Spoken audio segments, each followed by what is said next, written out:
This is one of the victims of the recent fires, and we're now 6 weeks after the firestorm started. And the effects of starvation are significant. This baboon has been hanging around the farmhouse here for a few days, been getting weaker and weaker. She can barely walk.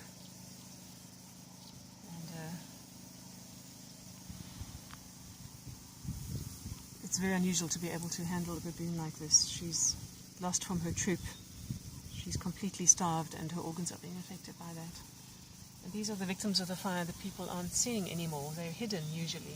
It's amazing that this girl has staggered out and half collapsed close to caring humans who did notice. But there's so much of this devastation and injured and starving wildlife in this 180 square kilometres that have been burned.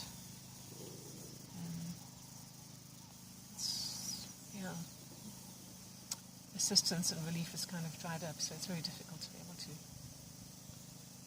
help these animals.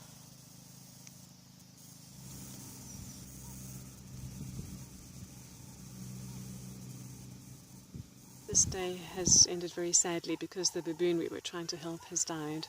She died peacefully in my arms, took her last breaths just outside the vet, who then immediately listened for a fetal heartbeat, and there was none. She was unable to eat this food that we offered her earlier because she essentially was too far gone. The confirmed cause of death is death by starvation and organ failure as a result. A very long, slow and horrible way to die. This is the case in this area. We're now 6 weeks past the inferno that ripped through, and it's so yesterday's news to all humans, but I'm afraid that for the animals it's not yesterday's news. Every day is a life and death struggle for them, and they are starving to death.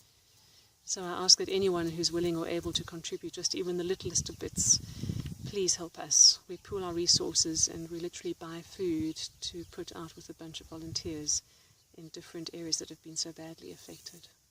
Thanks in advance from the animals. The months to come and their future generations depend on our human help now.